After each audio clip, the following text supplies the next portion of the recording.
নমস্কাৰ সকলোকে স্বাগতম জনাইছোঁ মোৰ ইউটিউব চেনেলটোলৈ। এই ভিডিঅ'টোত আপোনালোকে দেখিবলৈ পাব আমাৰ অসমৰ কম্পিটিটিভ এক্সামত আহি থকা টাইম আৰু ৱৰ্কৰ ওপৰত বিভিন্ন ধৰণৰ প্ৰশ্ন। আৰু ভিডিঅ'টো যদি ভাল লাগে তেতিয়াহ'লে লাইক, কমেণ্ট, শ্বেয়াৰ আৰু ছাবস্ক্ৰাইব কৰিবলৈ নাপাহৰিব। প্ৰথম প্ৰশ্নটো আছিল এইটো: এ এটা কাম 21 দিনত আৰু বিয়ে সেই একেই কামটো 28 দিনত কৰিব পাৰে। তেওঁলোকে একেলগে কাম কৰিলে কামটো কিমান দিনত সম্পূৰ্ণ হ'ব সেইটো সুধিছে। এনেকুৱা ধৰণৰ প্ৰশ্ন যেতিয়া আমি টুগেডাৰ বা একেলগে কামটো সম্পূৰ্ণ হোৱা এইবোৰ শব্দ দেখিবলৈ পাওঁ, তেতিয়া আমি কি কৰিব লাগিব? আমি ৰেচিপ্ৰকেল বা প্ৰতিক্ৰম লৈ ল'ব লাগিব। যেনেকৈ ধৰক এৰ কামটো হৈছিলে 21 দিনত শেষ, তেতিয়াহ'লে 21 বা 21ৰ ৰেচিপ্ৰকেল বা প্ৰতিক্ৰম সেইটো কিমান হ'ব? 1/21।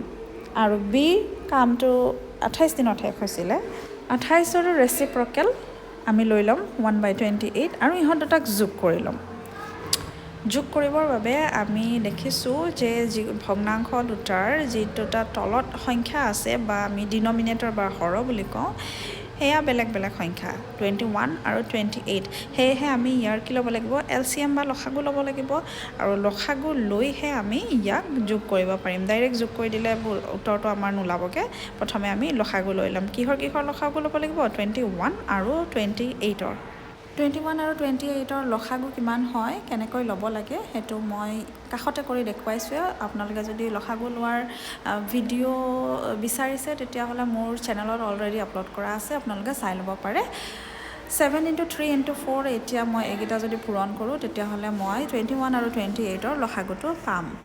ইয়াত মই পূৰণ কৰি ল'লোঁ। 7 × 3 = 21 হয়। 21ৰ লগত 4 পূৰণ কৰিলে আমি পাওঁ 84। চ' 21 আৰু 28ৰ যি LCM হ'ব সেইটো হৈছে 84। তাৰপিছত আমি সমান চিন দি দীঘলকৈ আঁচ এডাল পাৰিব লাগিব। আঁচডাল পাৰি আমি তলত 84 বুলি লিখি দিম।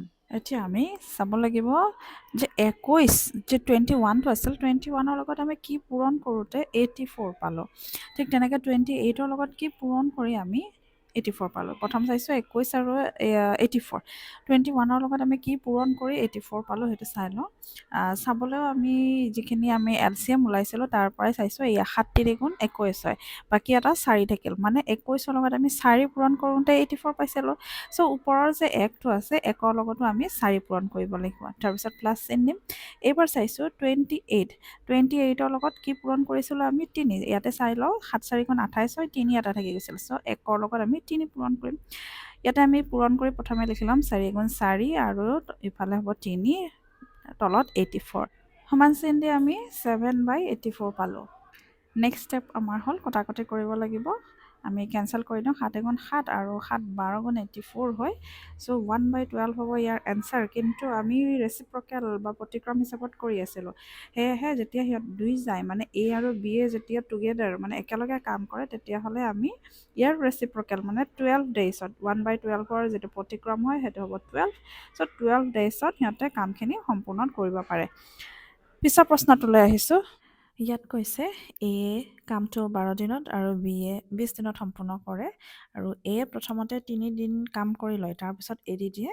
আৰু বি এ তাৰপিছত কামখিনি কৰিলে আৰু কিমান দিনত কামখিনি সম্পূৰ্ণ হ'ল সেইটো আমাক সুধিছে। ইয়াতে মনত ৰাখিব লাগিব আমাক টুগেডাৰ বুলি কোৱা নাই, একেলগে কামটো কৰিছে বুলি কোৱা নাই। প্ৰথমতে আৰম্ভ কৰিছিলে এ আৰু 3 দিনৰ কাৰণে তেওঁ কামটো কৰি আছিলে। তাৰপিছত যিখিনি বাকী থাকিলে সেই কামখিনি বি এ কৰি শেষ কৰিছিলে। চ' এ 3 দিনত কিমানখিনি কাম আগবঢ়াই থৈ গ'ল সেইখিনি প্ৰথম উলিয়াই ল'ব লাগিব। প্ৰথম শাৰী বাক্যতে দিয়া আছে যে এ কামটো 12 দিনত সম্পূৰ্ণ কৰে, অৰ্থাৎ 12 দিনত এটা কাম কমপ্লিট হয়। ঠিক আছে, তেতিয়াহ'লে এক দিনত কিমান পাৰ্ট তাৰ শেষ হ'ব সেইটো ওলাই লওঁ। এক দিনত ইয়াৰ হ'ব 1/12। অবভিয়াছলি আমি এক দিনত যদি কামটো যিকোনো কাম এটা কৰোঁ তেতিয়াহ'লে 12 দিনতকৈ কমকৈ কৰিব পাৰিম, হয়নে? আমি যিটো ইউনিটেৰী মেথড শিকিছিলোঁ সেইটো মেথড যদি এপ্লাই কৰোঁ বা ঐকিক পদ্ধতি যিটো আমি সৰুতে শিকিছিলোঁ সেইটো যদি এপ্লাই কৰোঁ তেতিয়াহ'লে আমি কি হ'ব, যিটো কম হয় সেইটো আমি হৰণ যায়। আৰু যেতিয়া বেছি হয়, যিকোনো কাম যদি বেছি হয় তেতিয়াহ'লে আমি পূৰণ কৰিব লাগে। সেইটো যদি এপ্লাই কৰোঁ আমি চাই লওঁ। ইয়াত লিখি দিছোঁ 12 ডেইজত 1 ৱৰ্ক কমপ্লিট হয়। কম বুলি লিখি থৈ দিছোঁ মই চিম্পলি শ্বৰ্ট ফৰ্মত। 12 ডেইজত মানে এটা কাম কমপ্লিট হয়। তেতিয়াহ'লে 1 ডেইজত যিকোনো কামটোৰ কিমান পাৰ্ট কমপ্লিট হ'ব? মানে এদিনত সি 1/12 পাৰ্ট কমপ্লিট কৰিব কামটোৰ। ক'লোৱে ঐকিক পদ্ধতি বা ইউনিটেৰী মেথড এপ্লাই কৰিছোঁ, যিহেতু এইটো কমকৈ কাম কৰিব পাৰিব, চ' ডিভাইড হ'ব 1/12 পাৰ্ট কমপ্লিট কৰিছে। তাৰপিছত কৈছিল যে এয়ে কামটো 3 দিনৰ কাৰণে কৰিছিলে, চ' 3 ডেইজত বা 3 দিনত কিমান পাৰ্ট কমপ্লিট কৰিব পাৰিব। এতিয়া এদিনত যদি 1/12 পাৰ্ট কৰে, তেতিয়াহ'লে 3 দিনত নিশ্চয় এদিনতকৈ বেছি কৰিব পাৰিব, নহয় জানো? তেতিয়াহ'লে এতিয়া আমি পূৰণ কৰিব লাগিব, যিটো এদিনত কৰিছিলে তাৰ লগতে 3টো পূৰণ কৰিম। 3 ইনটু 1/12 হ'ব আমাৰ যিটো এদিনত কৰা আছিলে, 3 পূৰণ 1/12 লিখি ল'ম। তাৰপিছত যদি কেঞ্চেলেশ্যন কৰিব পাৰি বা কটাকটি কৰিব পাৰি, সেইখিনি কৰি ল'ব লাগিব। ইয়াত আমি দেখিছোঁৱে 3 আৰু 12, 3 1 যা 3 আৰু 3 4 যা 12 হয়। চ' 3 আৰু 12টো কটাকটি কৰি দিছোঁ, মই 4 লিখি লৈছোঁ। মানে 3 দিনত 1/4 পাৰ্ট কামটোৰ অংশখিনি শেষ কৰিছে, 1/4 পাৰ্ট কামটো শেষ হ'ল। এতিয়া কিমানখিনি বাকী থাকিলে ৱৰ্ক লেফ্ট বুলি লিখিছোঁ। ৱৰ্কটো আমি 1 মানে কমপ্লিট কৰিলে যিকোনো বস্তু 1 বুলিয়ে ধৰোঁ আমি। চ' 1ৰ পৰা 1/4 বিয়োগ কৰিব লাগিব। 3 দিনত সি এ মানে 1/4 পাৰ্ট কমপ্লিট কৰিলে যিহেতু, আৰু এইটো যদি বিয়োগ কৰোঁ আমি আকৌ লসাগু ল'ব লাগিব। লসাগু ল'লে এইবাৰ আমি লসাগু পাম 4, চ' 4 তলত লিখি ল'ম, আৰু এইখিনিত 1ৰ তলত ধৰা 1 আছিলে, এনেকৈ আমি ধৰি লওঁ লসাগু লওঁতে। তাৰপিছতে এইফালে ওপৰত লিখিব লাগিব 4 - 1 হ'ব। ইয়াৰ উত্তৰটো 3/4 পালোঁ আমি বিয়োগ কৰাৰ পিছত। তাৰপিছত কৈছিলে বি এ কামটো মানে কৰিলে, মানে বি এ 3/4 পাৰ্টখিনি কামখিনি শেষ কৰিব লাগিব। গোটেই কামটো কমপ্লিট কৰিব নালাগে, অনলি 3/4 পাৰ্ট কমপ্লিট কৰিব লাগিব। তেতিয়াহ'লে বি এ কিমান দিন ল'ব সেইটো সুধিছিল। এইটো উলিয়াও একেবাৰে সহজ। ইউনিটেৰী বা ঐকিক মেথডত আমি যদি লওঁ, ইয়াত আমি কি কৰিব লাগিব, 3/4ৰ লগত বি এ কামটো সম্পূৰ্ণ কৰিছিল 20 দিনত, হয়নে? 3/4ৰ লগত 20টো মাল্টিপ্লাই কৰি দিব লাগিব, 20টো মাল্টিপ্লাই কৰি যিটো উত্তৰ পাম আমি, সেইটো হ'ব আমাৰ কাৰেক্ট আনচাৰ। 3/4 ইনটু 20 কৰি দিলোঁ। তাৰপিছত এতিয়া কটাকটি কৰিলোঁ, 4 আৰু 20 মানে 5 হ'ল, 3 5 গুণ 15 হ'ল। চ' বি এ কামটো কিমান দিনত শেষ কৰিব? 15 দিনত শেষ কৰিব। কিন্তু আমাক প্ৰশ্নত সুধিছে কিমান দিনত কামটো সম্পূৰ্ণ হ'ল, মানে মুঠ কিমান দিন লাগিল। বি এ যদি 15 দিন কৰিলে আৰু এ আমাৰ কিমান দিন কৰিছিল, 3 ডেইজ কৰিছিলে, 3 দিন কৰিছিলে। চ' 15 + 3 কৰিলোঁ, 15 আৰু 3 যোগ কৰি দিলোঁ, আমি পালোঁ 18, অৰ্থাৎ 18 দিনত কামটো সম্পূৰ্ণ কামটো মানে শেষ কৰিলে দুইজনে। নেক্সট কুৱেশ্যন চাওঁ, কুৱেশ্যন নম্বৰ 3। ইয়াত আকৌ কৈছে এ আৰু বি এ একেলগে 6 দিনত কামটো শেষ কৰে, বি আৰু চি এ তেনেকৈ 8 দিনত, এ আৰু চি এ 10 দিনত। যদি তিনিওটাই একেলগে কাম কৰে, তেতিয়াহ'লে কিমান দিনত কামটো শেষ হ'ব সেইটো আমাক সুধিছে। ইয়াত আকৌ আমি দেখিছোঁ টুগেডাৰ বা একেলগে কামটো এনেকুৱা ধৰণৰ শব্দবোৰ। চ' আমি ৰেচিপ্ৰকেল বা প্ৰতিক্ৰম ব্যৱহাৰ কৰি এই অংকটো কৰিব লাগিব। ইয়াত মই লিখি ল'লোঁ এ আৰু বি একেলগে কৰিলে 1/6 হ'ব। প্ৰতিক্ৰমখিনি লিখি লৈছোঁ। বি আৰু চি একেলগে কাম কৰিলে 1/8, এ আৰু চি একেলগে কাম কৰিলে 1/10। প্ৰতিক্ৰমখিনি লিখি ল'লোঁ। তাৰপিছত তিনিজনে একেলগে কাম কৰাৰ কথা কৈছে, অৰ্থাৎ এ + বি + চি কৰিব লাগিব। কিন্তু আমি এ + বি + চি সেইটো পাম কেনেকৈ? ওপৰৰ যিকেইটা আমাক ইকুৱেশ্যন বা সমীকৰণ গঠন যিখিনি হৈছে, আৰু সেই গোটেইখিনি আমি যোগ কৰি ল'ব লাগিব। প্ৰথম কথা হ'ল সমান চিনৰ যিখিনি বাওঁ ছাইডে আছে সেইবোৰ একেলগে যোগ কৰি ল'ম। প্ৰথমতে এ + বি, ছেকেণ্ড সমীকৰণত আমি বি + চি পাইছোঁ, থাৰ্ড ইকুৱেশ্যনৰ পৰা আমি এ + চি গোটেইখিনি প্লাছ কৰি লৈছোঁ। আৰু সমান চিনৰ পৰা সোঁফালে থকাখিনিও ঠিক তেনেকৈ সমান চিন দি একেলগে প্লাছ কৰিম, 1/6 + 1/8 + 1/10। নেক্সট ষ্টেপত আমি ছল্ভ কৰিম। ইয়াতে আমি পালোঁ দুটা এ মানে 2a হ'ব, দুটা বি মানে 2b হ'ব, আৰু দুটা চি মানে 2c হ'ব, অৰ্থাৎ 2টো কমন আহিব। ব্ৰেকেটৰ ভিতৰত আমি কি লিখিম? a + b + c, মানে প্ৰত্যেকটো দুটা দুটাকৈ আছে, a দুটা, b দুটা আৰু c দুটা। চ' ব্ৰেকেট আমি ব্যৱহাৰ কৰিছোঁ, 2টো এবাৰেই লিখিছোঁ। তাৰপিছত সমান চিন দি এতিয়া আমাৰ কাম হৈছে ইয়াৰ লসাগু লোৱা বা এলচিয়াম ল'ব লাগিব। 6 8 আৰু 10ৰ 6 8 আৰু 10ৰ লসাগুটো কেনেকৈ লয় মই এবাৰ দেখুৱাই দিছোঁ। প্ৰথমতে আমি ইয়াক 2ৰে হৰণ কৰিছোঁ, 2 3 গুণ 6, 2 4 গুণ 8, 2 5 গুণ 10। তাৰপিছতে আকৌ এবাৰ 3 4 5 যিকোনো এটাৰে হৰণ কৰিলে হ'ল, 3ৰে হৰণ কৰি দিছোঁ, 3 গুণ 3, 4 যিহেতু 3ৰে নাযায়, চ' 4ৰে লিখি থ'লোঁ, 5কো নাযায় কাৰণে 5 লিখি থ'লোঁ। তাৰপিছত 5ৰে হৰণ কৰি দিম। প্ৰথমটো আমি অলৰেডি 1 পাইছোঁৱে, 1 লিখি ল'ম, 5ক 4ক মানে আমি 5ৰে হৰণ কৰিব নোৱাৰোঁ, চ' 4 লিখিম আৰু লাষ্টত 5ক 5 এখন 5 হৈ গ'ল। অৰ্থাৎ 2 পূৰণ 3 পূৰণ 5 পূৰণ আৰু 4 এইকেইটা পূৰণ কৰি আমি যিটো পূৰণফল পাম সেইটো হ'ব 6, 8 আৰু 10ৰ লসাগু বা এলচিয়াম। চ' এইখিনি পূৰণ কৰি ল'লোঁ। 3 দুগুণ 6, 6 5 গুণ 30, 30ৰ লগত 4 পূৰণ কৰিলে 120। চ' ইয়াতে আমি 1/6 প্লাছ 1/8 প্লাছ 1/10 গোটেইখিনিৰ হয় আমি লসাগুতে লিখিব লাগিব 120। আৰু ওপৰত কি কি হ'ব বাৰু সেইটো এবাৰ চাই লওঁ। প্ৰথম ফ্ৰেকশ্যন বা ভগ্নাংশটোত আমাৰ হৰ আছিলে 6, 6টো আমি 6ৰ লগত আমি কি পূৰণ কৰি 120 পাইছিলোঁ সেইটো চাই লওঁ। আৰু চাবৰ বাবে আমি ছাইডত যে ৰঙাকৈ লিখি থৈছোঁ সেইখিনি চাওঁ। 2 3 গুণ 6 হয়, বাকী থাকিল 5 আৰু 4 অৰ্থাৎ 5 4 গুণ 20। 6ৰ লগত 20 পূৰণ কৰি আমি 120 পাওঁ। চ' ইয়াতে 1ৰ লগতো আমি কি পূৰণ কৰিব লাগিব 20 পূৰণ কৰিব লাগিব। ঠিক তেনেকৈ ছেকেণ্ড ফ্ৰেকশ্যনত আছিলে ডিন'মিনেটৰটো 8। এতিয়া আমি 8 বনাই চাব লাগিব 8 কেনেকৈ পূৰণ কৰি পাওঁ। 2 আৰু 4 পূৰণ কৰি আমি 8 পাওঁ হয়নে। বাকী আছিলে 3 আৰু 5 অৰ্থাৎ 3 5 গুণ 15 মানে 1ৰ লগত আমি কি পূৰণ কৰিব লাগিব 15 পূৰণ কৰিব লাগিব। চ' 1 ইনটু 15 লিখিম। তাৰপিছতে আছিলে 1/10 অৰ্থাৎ 10, 10ৰ লগত কি পূৰণ কৰি আমি 120 পাওঁ সেইটো চাব লাগিব। আকৌ আমি 10টো বনাই লওঁ। ইয়াতে 2 আৰু 5 পূৰণ কৰিছোঁ, 5 দুগুণ 10 হয়। বাকী থাকিল 3 আৰু 4 মানে 3 4 গুণ 12। চ' 1ৰ লগত পূৰণ কৰিব লাগিব 12, 1 ইনটু 12। এইখিনি আমি ছল্ভ কৰি লওঁ। ছল্ভ কৰিলে আমাৰ উত্তৰটো ওলাবই প্ৰায়। তলত আমি ইয়াত পালোঁ 20, তাৰপিছত 15, তাৰপিছতে 12 আৰু তলত 120 থাকিব। 20 প্লাছ 15 প্লাছ 12 এইখিনি যদি যোগ কৰি দিয়া যায় তেতিয়াহ'লে আমি পাম 47। চ' এনচাৰ হ'ব 47/120। কিন্তু এতিয়াও আমাৰ প্ৰশ্নত যিটো সুধিছে সেইখিনিৰ উত্তৰ ওলোৱা নাই। প্ৰশ্নটোলৈ আহোঁ আকৌ এবাৰ। ইয়াত আমি কি পালোঁ 2ABC মানে আমি পালোঁ 47/120। আমাক ABCৰহে কথা কৈছিলে, A B আৰু C একেলগে কাম কৰাৰহে কথা কৈছিলে। চ' 2টো আমি নাইকিয়া কৰিব লাগিব। 2টো নাইকিয়া কৰিবলৈ কি হ'ব 2টো ইফালে আমাৰ 120ৰ লগত পূৰণ হৈ যাব হয়নে। চ' 120 ইনটু 2 কৰিলে আমি 240 পাম। 47/240 হৈছে।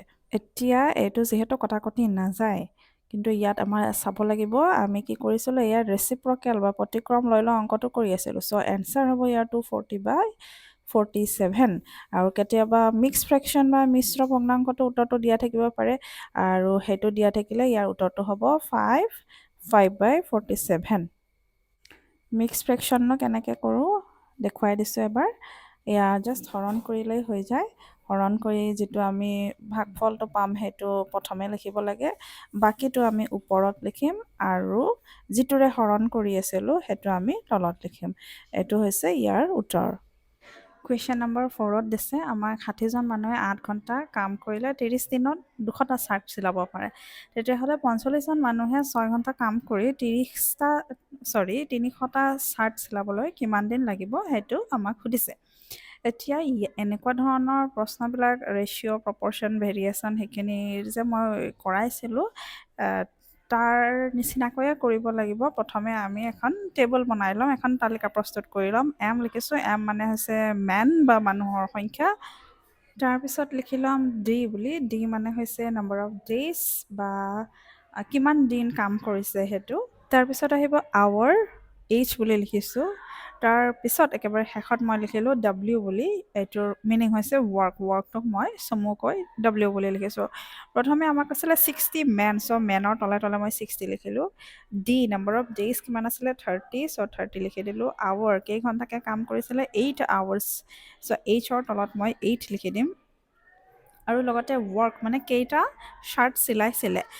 60জন মানুহে 30 দিন কাম কৰি 8 ঘণ্টাকৈ কাম কৰিছিলে আৰু কেইটা শ্বাৰ্ট চিলাইছিলে 200 শ্বাৰ্ট চিলাইছিলে। চ' ৱৰ্কৰ তলত মই লিখি দিম 200 বুলি। ইয়াৰ পিছতে আকৌ নেক্সট যিটো আমাৰ লাইন আছে তাতে দিছে 45জন মানুহ, চ' এমৰ তলত 45। তাৰপিছতে কৈছে 6 ঘণ্টা কাম কৰিছিলে আৰু 300টা চাৰ্ট মানে ৱৰ্কটো হ'ব 300, 6 ঘণ্টা, চ' আৱাৰৰ তলত 6, ডেইজ কিমান হয় আমাক সেইটো সুধিছে। তালিকাখনৰ তলত যি এম আছে এমৰ তলৰ সংখ্যাকেইটা মই M1 M2 ঠিক তেনেকৈ ডিৰ তলৰখিনি D1 D2, এইচৰখিনি H1 H2 আৰু ডব্লিউখিনি W1 W2 বুলি ধৰি ল'ম। যিহেতু আমি জানো যে মানুহ আৰু ৱৰ্ক এইকেইটা ইনভাৰ্চলি প্ৰপৰ্চনেল হয়, লগতে মানুহ ডেইজ অৰ আৱাৰ্ছ এইবোৰ ইনভাৰ্চলি প্ৰপৰ্চনেল হয় ৱৰ্কৰ সৈতে। চ' আমি ফৰ্মুলাটো এনেকৈ লিখিব লাগিব M1D1H1/W1 ইকুৱেল M2D2H2 বাই W2। ইনভাৰ্চলি প্ৰপৰ্চনেল বুলি মই আগৰ ভিডিঅ'টোত কৈয়ে দিছোঁ, মানে হৈছে এটা বেছি হ'লে ছেকেণ্ডটো কমি যায়, বা যদি ফাৰ্ষ্টটো কম হয় তেতিয়াহ'লে ছেকেণ্ডটো বেছি হৈ যায়। ইনভাৰ্চলি প্ৰপৰ্চনেল আৰু ডাইৰেক্টলি প্ৰপৰ্চনেল এইবোৰ বিষয়ে মই অলৰেডি কৈছোঁ, সেইকাৰণে মই ইয়াত ভালকৈ বুজাই থকা নাই। এতিয়া ইয়াত আহি গ'ল M1ৰ ঠাইত কি হ'ব 60, D1ৰ ঠাইত 30, H1ৰ ঠাইত 8। এনেকৈ আমি প্ৰত্যেকটো সংখ্যা লিখি যাম। M2ৰ ঠাইতো ঠিক তেনেকৈ 45 লিখিম। D2ৰ ঠাইত মই যিহেতু আমাক D2 উলিয়াবলৈ দিছে সেইকাৰণে X বুলি ধৰি লৈছোঁ। লগতে H2 হ'ব আমাৰ 6/300। নেক্সট ষ্টেপ হ'ল আমাৰ কেঞ্চেলেশ্যন কৰা। কেঞ্চেলেশ্যন কৰাটো তেনে সহজ হ'ব। ইয়াতে 0 আৰু 0 কাটিলোঁ, এইটো 0 আৰু এইটো 0 কাটিলোঁ, 2ৰে কাটিলোঁ মই 6, 2 তিনি গুণ 6। তাৰপিছত এইখিনি চাই লৈছোঁ, 3 তিনি গুণ আৰু এইফালেও 6 আৰু 300 কাটিলোঁ, 50 বাৰ যাব। তাৰপিছত 5ৰে কাটি দিলোঁ ইয়াক 10 বাৰ, আকৌ 45ক মই 5ৰে কাটিলোঁ 9 বাৰ। এইফালে এতিয়া মই আৰু বেছি কটাকটি কৰিবলৈ নোৱাৰোঁ। চ' যিখিনি আছে আমি সেইখিনিকে ভালকৈ লিখি ল'ম, আৰু x ইকুৱেল হ'ব 3 পূৰণ 3 পূৰণ 8। এইখিনি আমাৰ অলৰেডি আছিলেই সমান চিহ্নৰ বাওঁফালে। তাৰপিছত এটা সমান চিহ্নৰ সোঁফালৰ পৰা 10 আহিব, আৰু লগতে তলত হ'ব অকল 9। যিহেতু সমান চিহ্নৰ ইপাৰ সিপাৰ গ'লে আমাৰ চিনবোৰ সলনি হৈ যায়, সেইকাৰণে যিটো তলত আছিলে সংখ্যা সেইটো ওপৰলৈ আহি যাব। এইখিনি লিখা হোৱাৰ পিছত আমি ইয়াৰ কেলকুলেশ্যনটো কৰিলেই হৈ যাব। 3 আৰু 3 গুণ 9 হয়, চ' মই এই তলৰ 9টোৰ লগত ইয়াক কাটি দিলোঁ। আমাৰ বাকী থাকিল 8 আৰু 10, 8 10 গুণ 80 হয়। নেক্সট কুৱেশ্যনত কোৱা হৈছে এ যিকোনো এটা কাম 10 দিনত আৰু বি এ সেই একেই কামটো 12 দিনত শেষ কৰে। এ আৰু বি এ যদি 2 দিনৰ বাবে একেলগে কামটো কৰিলে, বাকী থকা কামখিনি শেষ কৰিবলৈ কিমান দিন লাগিব সেইটো হৈছে। একেলগে কাম কৰা মানে আমি আকৌ ৰেচিপ্ৰকেল বা প্ৰতিক্ৰম হিচাপত ল'ব লাগিব। চ' 1/10 আৰু 1/12, যিহেতু এ আৰু বিৰ কথা কৈছে, ইহঁত দুটাক প্লাছ কৰোঁ। 10 আৰু 12 যিহেতু বেলেগ বেলেগ সংখ্যা আছে, সেয়েহে আমি ইয়াৰ আকৌ LCM বা লসাগু ল'ব লাগিব। লসাগু লোৱা অলৰেডি বুজালোৱে কেনেকৈ হয়। 10 আৰু 12ৰ লসাগুটো হ'ব 60। চ' তলত মই 60 লিখি ল'লোঁ। এতিয়া 10ৰ লগত 6 পূৰণ কৰি 60 পাইছোঁ, চ' 1ৰ লগত 6 পূৰণ কৰি 6 পাম। 12ৰ লগত 5 পূৰণ কৰি 60 পাইছিলোঁ, ঠিক তেনেকৈ 1ৰ লগত 5 পূৰণ কৰি মই 5 লিখিছোঁ ওপৰত। 6 + 5 আমাৰ হৈ গ'ল 11, আৰু তলত 60 আছিলে। চ' 11/60। এতিয়া ইয়াকো আমি ওলোটা কৰি দিব লাগে নহয় জানো, যিহেতু আমি ৰেচিপ্ৰকেলতহে অংকটো কৰি আছিলোঁ। কিন্তু এইটো হৈছে দুয়োজনে একেলগে কাম কৰিলে মানে কামটো সম্পূৰ্ণ হোৱা দিন। কিন্তু আমাক ইয়াত কৈছে যে দুয়োজনে একেলগে কাম কৰিছিল, বাট অনলি 2 ডেইজৰ কাৰণে। চ' 2 দিনতনো সিহঁতে কিমানখিনি কাম সম্পূৰ্ণ কৰিছে সেইটো চাব লাগিব। ইয়াত মই লিখিও দিছোঁ 60/11। যিহেতু আমি ৰেচিপ্ৰকেলত কৰি আছিলোঁ, চ' ওলোটা কৰিব লাগিব। 60/11 ডেইজটো কমপ্লিট, মানে 60/11 ডেইজ লাগে এ আৰু বি এ যদি কামটো একেলগে কৰে। কমপ্লিট কৰিবলৈ, শেষ কৰিবলৈ ইমানখিনি সময় লাগে, 60/11 ডেইজ। এতিয়া কৈছিল যে 2 দিনৰ বাবেহে কাম কৰে, চ' কিমানখিনি কাম বাকী থাকিল সেইটো চাই লওঁ। মানে 60/11ৰ পৰা যদি মই 2 মাইনাছ কৰোঁ তেতিয়াহ'লে ইয়াৰ উত্তৰটো পাম। চ' ইয়াত মই লিখি ল'লোঁ 60/11 - 2। আকৌ লসাগু ল'ব লাগিব। এতিয়া ইয়াৰ লসাগু পাম 11। এনেকুৱা ধৰণৰ যদি LCM কৰোঁতে বা প্লাছ মাইনাছ কৰোঁতে দিগদাৰ লাগে, অলৰেডি ভিডিঅ' দিয়া আছে চেনেলত, চাই ল'ব পাৰিব আপোনালোকে। চ' ইয়াৰ লসাগু হ'ব 11, আৰু ওপৰত আমি লিখিম 60 মাইনাছ ইয়াতে 2 আৰু 11 পূৰণ কৰিব লাগিব। চ' 22 লিখিব লাগিব। 60 - 22 কৰিলে মই পাম 38/11। চ' 38/11 ডেইজ, মানে 38/11 দিন লাগিব তেওঁলোকক কামখিনি, বাকী থকা কামখিনি শেষ কৰিবলৈ। এইটো হ'ব ইয়াৰ উত্তৰ। নেক্সট কুৱেশ্যনলৈ আহিছোঁ। ইয়াত কৈছে এ আৰু বি, এ বিতকৈ 2 গুণ বেছি স্পীড আছে, দ্ৰুত বুলি কৈছে। বি এ অকলে যদি 30 দিনত কামটো কৰিব পাৰে, তেন্তে এ আৰু বি একেলগে কাম কৰিলে কিমান দিনত কামটো সম্পূৰ্ণ হ'ব সেইটো আমাক সুধিছে। চ' কাৰ স্পীড বেছি বুলি ক'লে এৰ স্পীড বেছি, ডাবল হয়। ঠিক আছে। বি এ যদি 30 ডেইজ লাগে তেতিয়াহ'লে এ কিমান দিন লাগিব এই কামটো কৰিবলৈ? এ লাগিব 15 ডেইজ, হয়নে? যিহেতু স্পীডটো তাৰ বেছি। এজনে যদি 30 দিনত কামটো শেষ কৰে, আন এজনে তাৰ আধা দিনত কামটো শেষ কৰিব নোৱাৰিব জানো? কাৰণ তাৰ স্পীডটো বেছি হয়নে? তাৰ আধা দিনত মানে 30ৰ আধাটো কিমান হ'ব? 15। ইয়াত কৈছে যে ডাবল হয় স্পীডটো। যাৰ স্পীড বেছি সি সোনকালে শেষ কৰিব। অৰ্থাৎ ই আধা, তাৰতকৈ আধা, বিতকৈ আধা, 30তকৈ আধা, মানে 15 ডেইজত এয়ে কামটো সম্পূৰ্ণ কৰিব। আৰু এতিয়া ক'লে যদি এ আৰু বি একেলগে কামটো সম্পূৰ্ণ কৰে, একেলগে টুগেডাৰ, মই আকৌ কৈছোঁ, তেতিয়াহ'লে কি হ'ব? আমি ৰেচিপ্ৰকেল বা প্ৰতিক্ৰম লৈ অংকবিলাক কৰিব লাগিব। চ' ইয়াত 1/30 প্লাছ 1/15 লিখি ল'লোঁ। এতিয়া ইহঁতৰ লসাগু ল'ম, লসাগু লৈ উত্তৰ ওলাব, উত্তৰটোৰো ৰেচিপ্ৰকেল কৰি দিম আৰু সেইটো হ'ব ইয়াৰ শুদ্ধ উত্তৰ। চ' 30 আৰু 15ৰ যিটো এলচিএম পাম আমি 30য়ে পাম, হয়নে? মই ইয়াত সৰুকৈ এবাৰ কৰি দেখুৱাই দিছোঁ বাৰু। 30 আৰু 15 বুলি লিখি লৈছোঁ। প্ৰথমে মই 5ৰে হৰণ কৰি যাম। 5 6 গুণ 30, 5 3 গুণ 15। তাৰপিছতে আকৌ 3ৰে হৰণ কৰোঁ। 3 2 গুণ 6, 3 1 গুণ 3। এতিয়া এইখিনি পূৰণ কৰি দিলে আমাৰ উত্তৰটো নোলাব জানো? 5 3 আৰু 2 পূৰণ কৰি দিম। 5 3 গুণ 15, 15 2 গুণ 30, হয়নে? চ' এলচিএম পালোঁ 20। ইয়াতে ওপৰত 1 আছে, যিহেতু ডিনমিনেটৰো 30 আছিলে, নিউমিনেটৰ 1 ছেইম থাকিব। 15ত আমি কি লিখিব লাগিব? 2 লিখিব লাগিব নিউমিনেটৰটো, কাৰণ 15ৰ লগত 2 পূৰণ কৰোঁতেহে পাইছিলোঁ আমি। চ' ইয়াতে আমি কি লিখিলোঁ? 1 + 2 3/30 হ'ল। আকৌ কেঞ্চেলেশ্যন কৰিলোঁ, কটাকটি কৰিলোঁ, 1/10 আহিলে, হয়নে? 1/10 অহাৰ পিছত এতিয়া ইয়াৰ অৰ্থটো হৈছে মানে 10 দিন যদি এ আৰু বি এ একেলগে কামটো কৰে, তেতিয়াহ'লে সম্পূৰ্ণ কাম শেষ কৰিব পাৰিব। গোটেই কামটো মানে তেওঁলোকে শেষ কৰিব পাৰিব। আজিলৈ তেতিয়াহ'লে এইখিনিয়ে আছিলে ভিডিঅ'। 6টা কুৱেশ্যনছ লৈ আহিছোঁ। পৰৱৰ্তী ভিডিঅ'ত পুনৰ আপোনালোকক লগ পাম এনেধৰণৰ কিছুমান কম্পিটিটিভ এক্সামৰ কুৱেশ্যনছবোৰ লৈ। থেংক ইউ ফৰ ৱাচিং। বাই।